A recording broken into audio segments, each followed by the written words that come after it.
And my baby came. I heard the cry of my baby. It was so nice. And all those pains, guys, all the pain I felt went away. Hi guys, welcome back to my channel. So in today's video, I'm going to be talking about my pregnancy and childbirth experience in Finland, from top to bottom. Yes, and in this video I'll be reflecting how my pregnancy journey started and ended, how God came through for me, and how wonderful the healthcare system in Finland is. Yes, so if you're new to this channel, my name is Uchechi Blessing. I am a Nigerian that is based in Finland. In this channel, we discuss matters on lifestyle, we talk about family, we make vlogs, talk about Finland, coming to Finland, studying in Finland, and also a little bit of every other thing. So you're going to enjoy it here. So if you have not subscribed to my channel, please do well to subscribe. Take me to the next level, guys. Thank you so much for subscribing. So without wasting much of your time, let's dive right into the video.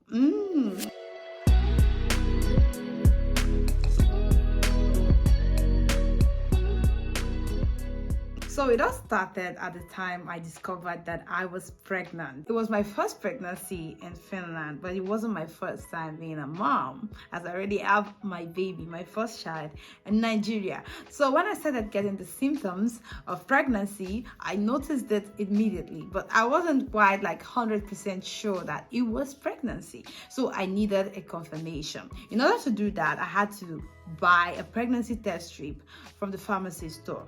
But before I went to the pharmacy store to buy one, I waited for more 1 week so that I would have a problem with the pregnancy signs reflecting on the pregnancy test strip. You know, because in my first pregnancy, I was in a haste to check whether I was pregnant. I was excited because I was getting the symptoms that I'm not so familiar with. So I rushed to the pharmacy. Like, I was so fast to do that. It never showed positive using a pregnancy test strip. I was disappointed, and I needed to go to the hospital. It was later detected that I was pregnant through a blood test. I wasn't familiar with the symptoms I was having then.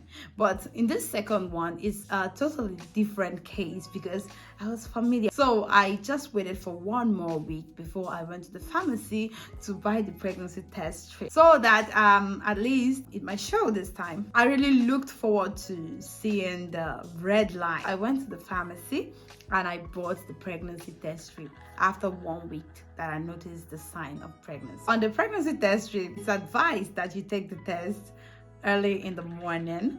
Yes, so I waited till early the next morning. It was a positive. Yes, I was so happy. In Finland, there is a government agency that specializes in taking care of babies, pregnant moms, mothers.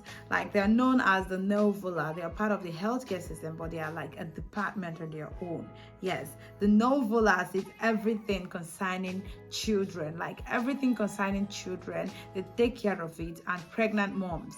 Like, so that is the place I went to when I discovered that I was pregnant. Yes, I first of all placed a call to them. I called them and I was given an appointment to come after 8 weeks of my pregnancy. A lot of blood tests were conducted, and I was asked questions about my previous pregnancy, whether I had complications, how I delivered my baby, you know, all that. It would help in taking care of my second pregnancy. So after discussing with them, I got a series of appointments and went to visit the Neuvola, and I was given a number that I can call anytime I'm having problems. I was given a book, a card, a pregnancy card, where everything about my pregnancy was being recorded, like my height, my weight, all the blood tests I did, you know, everything. I was also asked questions about how I feel sometimes, you know, how I react to things, whether I was experiencing something like depression. I think they were just watching me just to know whether the hormones are reacting in some dangerous way with me. Normally in pregnancy, hormones can change, and that can lead to like depression and some other feelings during pregnancy. So I was being watched closely, yes, by the Neuvola. I was asked questions about how angry I can be, whether I feel like harming myself sometimes. I never felt like harming myself during pregnancy. It's just some thoughts that come and starts eating me up and that. So that wasn't a big problem to me because I already knew how to handle it. I was aware of the fact that pregnancy can really put some things in your head, and things that are usually not a problem to you automatically becomes a problem. So I was aware of that, and that was helpful to me. They just ask you questions like this to be sure that you are okay. During my pregnancy, from time to time, I usually visit the doctor, like they book an appointment for me with the doctor. The first time I met the doctor, I was examined. Yes, the doctor said everything was okay with me, and then he sent me to go for an ultrasound. My first ultrasound was conducted at, I think, my 5th or 6th month. Yes, I can't really remember. I was examined. Yes, I saw my baby on the system. Yes, I saw how tiny she was. She was so tiny there. It was actually my husband's first time witnessing that. So he was so excited seeing the baby. During my first pregnancy, he wasn't there. He was in Finland while I was in Nigeria, and we were just communicating through phone. Distant relationship. It was tough, guys. So he was so excited. They told us that everything was fine with my baby. But at that time, they weren't so sure about the gender. After that, and towards my 6th or 7th months of pregnancy, my sugar started getting high. I went for a test, and it was detected that I was having a high sugar level. That one was pregnancy induced, yes, but it wasn't like it was serious. But they needed to keep a close eye on me.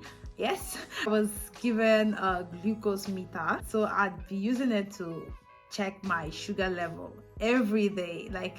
Every day I was advised to do that, and I was given the list of food that I should avoid and food that I should eat.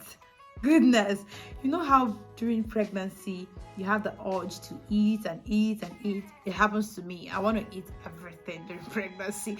So I was now showed what to eat and what not to eat. I was asked not to eat in the night. I should only stop eating around 7, 8. And someone like me during pregnancy, I'll just wake up in the middle of the night and be looking for what to eat. So it was difficult for me, but it's something I had to do. So I tried my best to do that. So I was being called on a weekly basis to report the test, the result of my blood test during the week. Yes, I was given this glucose machine for free, guys. For free.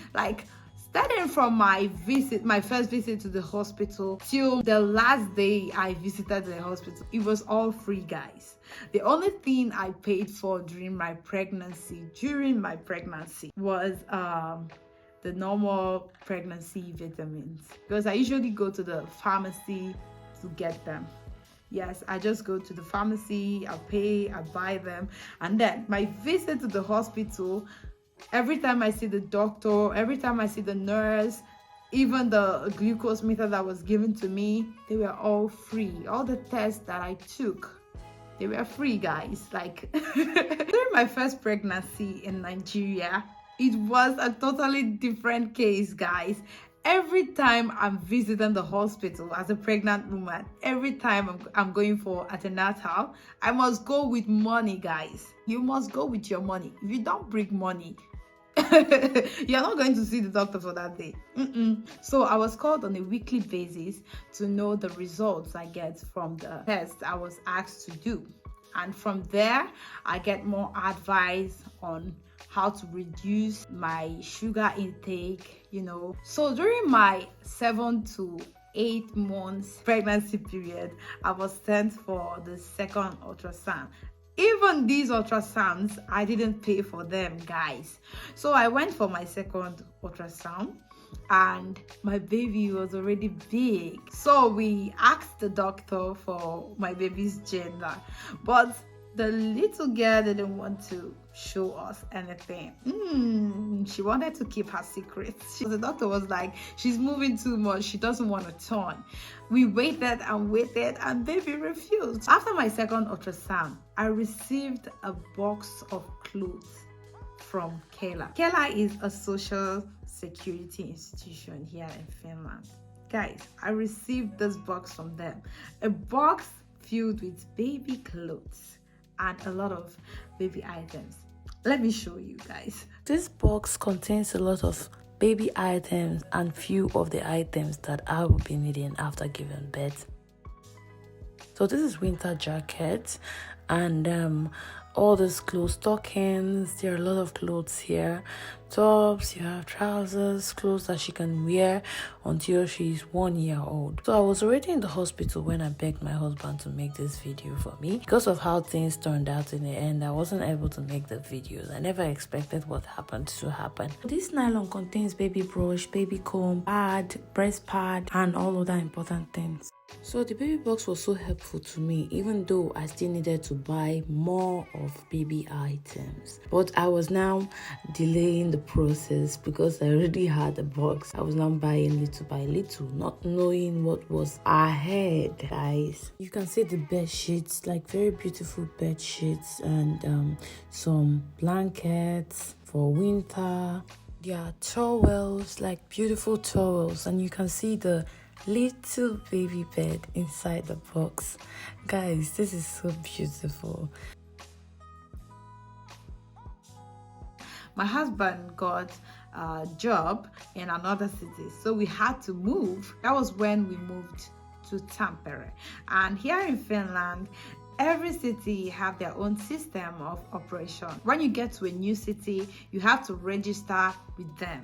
Yes, so my files were moved from my previous city to my new city. I connected with the Neuvola here in Tampere again. So during the time we moved here, we started buying baby things like little by little. At the 7 months of pregnancy, every pregnant woman is supposed to be ready. Like at that time, you should have bought your baby clothes, like a lot of other baby items. So I wasn't in so much of a rush to buy my baby stuffs. Yes, I was just buying them little by little. You know, during my first pregnancy, I made sure I bought everything my baby would be needing at my 7 months. So because I felt like I've already gone to the school before, you know, the school of pregnancy. Yes, I've already passed through this before. I don't need to be in so much of a rush to buy baby things. I just felt that way. So I was just getting them little by little because I knew that my delivery date was not close at all. So I wasn't serious with it until something happened. My water broke, guys. Oh my God. I can't even forget. My water broke before time. Okay, I'm going to tell you how it started. You know, during pregnancy and when you're already at your 3rd trimester of pregnancy, you feel heavy, like super heavy. It's normal for every pregnant woman at this period of pregnancy to make use of the toilet on a regular basis. And it happened that I was always going to the toilet, like constantly going to the toilet. It wasn't that bad during my first pregnancy. At first I felt it was normal, that maybe it's because my baby is getting bigger and maybe the weight of my baby is on my bladder. It is normal for a pregnant woman to visit the toilet, but the way I was doing it was too much. It was strange to me, so I had to call. I called the Neuvola, but because we were on weekends and they weren't working on weekends, I was asked to wait till Monday. They asked me if I feel like it is something I need urgent attention to, that I should call the general hospital. I was given a number that I was going to use and call them. Yes, so I just kept the number with me. I felt like waiting till Monday, but something happened the next day that made me to call them. Yes, the next morning, after going through the same thing during the night, the next morning, I felt like going to pee in the toilet. Immediately, I rushed down from my bed. I felt something dripping down, like I was peeing on myself. I wasn't certain what it was. I wasn't really sure. I actually felt like it was my urine, but I also had a feeling that it could be something else because it wasn't normal. Like, to me, it wasn't normal. We decided to call the hospital. Yes, I needed to be sure whether it was the amniotic fluid that was coming, because if that was the amniotic fluid, it would be very dangerous for my baby. I placed the call to the hospital, so I spoke with them and I was asked whether I needed them to come pick me up or whether I could come on my own.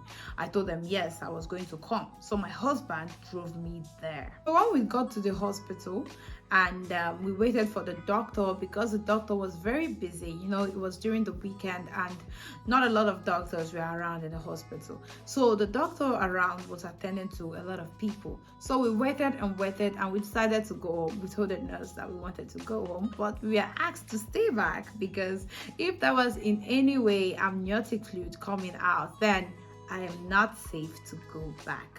So I was asked to wait. Yes, so I waited and then we were called in by the doctor. And after all the tests and after every other thing, we were told by the doctor that it was actually the amniotic fluid.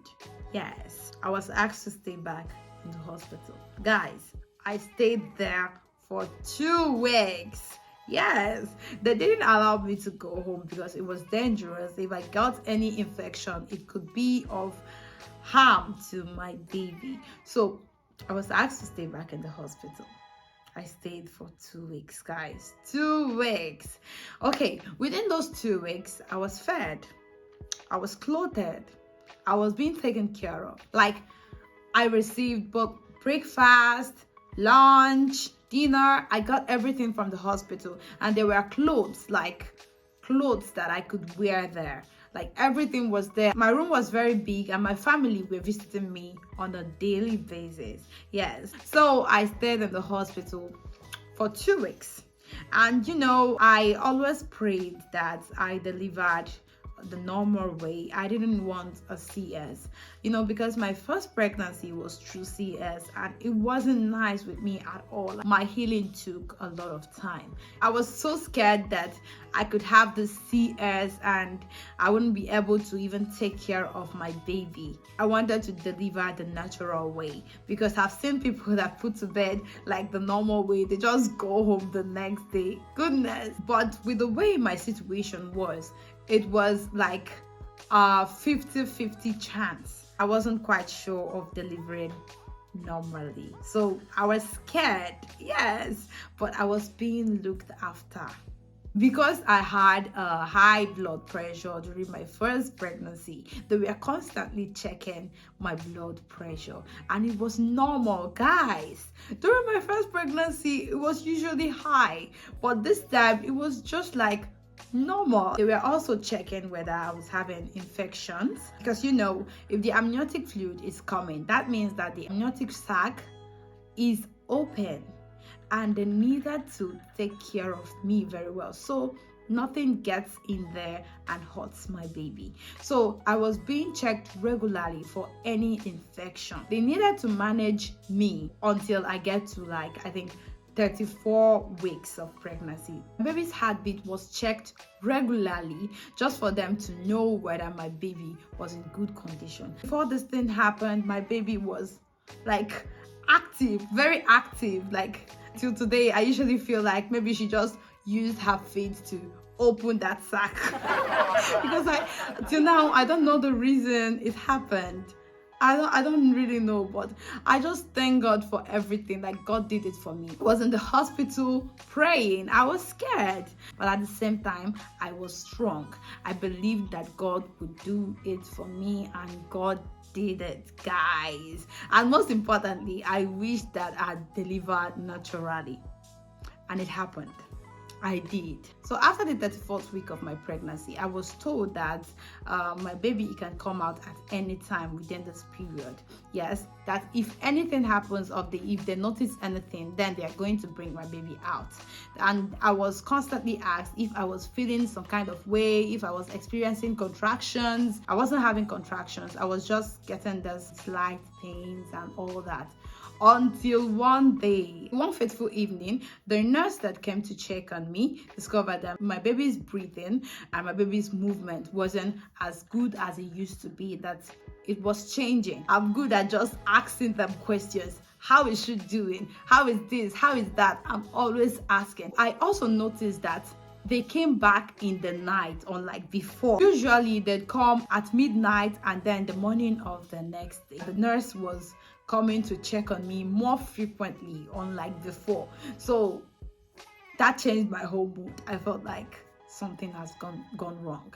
Something has gone wrong. God, that day I prayed. That night, goodness, I prayed. I didn't know what was going to happen. I didn't know.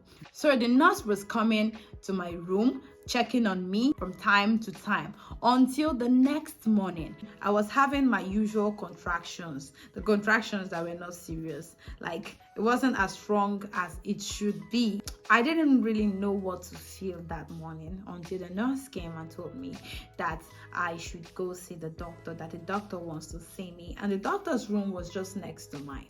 So I just wore my clothes and went to the doctor. And after checking me, she told me that I shouldn't eat until my next appointment with her, which was like 3 hours away.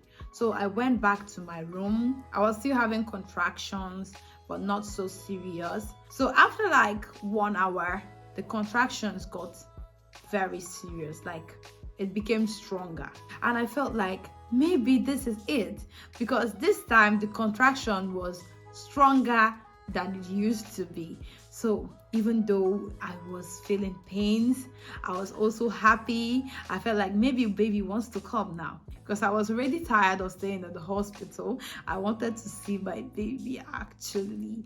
So I was happy, even though I was in pain. I was happy that I was having contractions. So I called for the nurse. I told her how my contractions were becoming stronger, and I was asked to dress up. Yes, that was the time my husband and my son visited me. Oh my goodness. So I was in pain when I saw them. Goodness, my son was trying to come and hug me, but I wasn't in the mood. I was in pain. Even though I was in pain, guys, I was happy. My baby is coming. When you come to the hospital, there is a room where you stay before you give birth. But when it is time for you to deliver, you move to another room. So because my husband was with my son and my son wasn't allowed to come to the room, my husband had to go home with my son. Even though I would have loved it for my husband to be around, at least to help me through the pain. I was on labor for like 3 hours.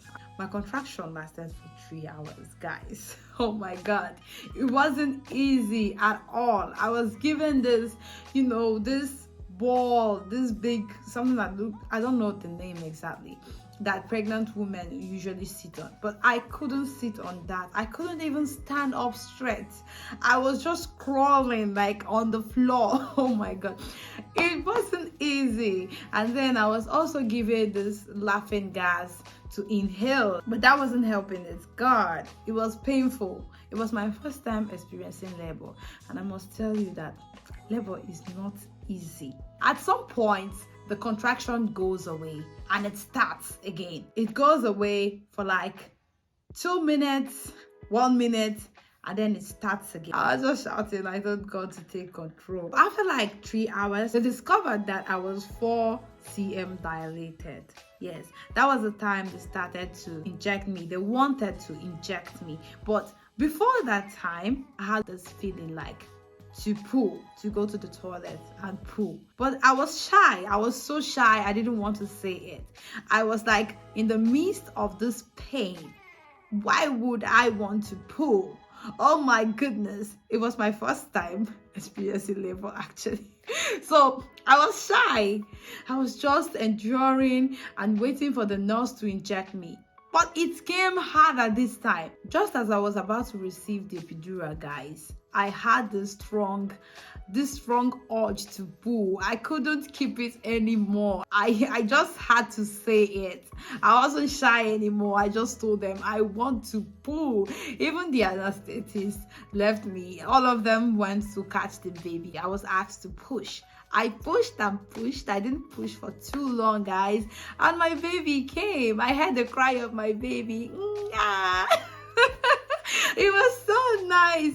And all those pains, guys, all the pain I felt went away. Like, all of them went away. So before my baby came out, they had something that they were using to check my baby's breathing and to check whether my baby was okay. So as I was going through labor, they were at the same time checking my baby and whether she was fine. No one knew when I put to bed. I didn't even know where my phone was. When I was crying and screaming because of the pain, I didn't even remember that there was something like phone. Oh my God. Normally, I would have loved to make a video of myself, I'd be like, oh, now we're in the hospital, yeah, this, yeah, that. But the pain didn't allow me to even think about my phone or think about making videos, guys. It was after everything that I remembered that I needed to call. I needed to call my husband. So the nurse gave me my phone and then I called my husband. He was on his way taking my son to an evening daycare so he could return back to the hospital.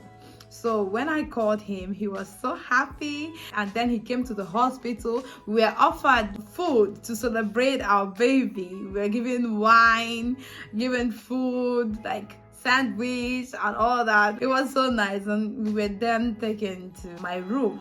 I was discharged 2 days after delivery, but my baby was still in the hospital. Because of the circumstances surrounding his birth, they needed to be sure that my baby was fine. We went home after 2 weeks. Yes, we celebrated our Christmas in the hospital actually. Oh my God, I was like, this baby didn't want to miss Christmas. Maybe that's the reason she decided to come out on time, because I gave birth to my baby, I think, on the 22nd of December. Everything went well. I thank God for everything. God came through for me. Everything went smoothly. Guys, I healed in no time. Even immediately after delivery, I was already walking. I wasn't pushed in any wheelchair after delivery. I was walking with my feet. It was wonderful, guys. It was nice. So thank you for watching my video. Thank you for listening. So I'm going to make another video. There I'm going to talk about what it cost me. I stayed in the hospital. I ate in the hospital. I was clothed. I was fed. I stayed for a long time, and my baby as well stayed for a long time. So in my next video, I'll be talking about what it costs to deliver in Finland, everything that we spent in the hospital. I'm going to be talking about that, guys. So look forward to my next video, and please don't forget to subscribe to my channel, guys. Subscribe to my channel, okay? Thank you so much for watching. Bye.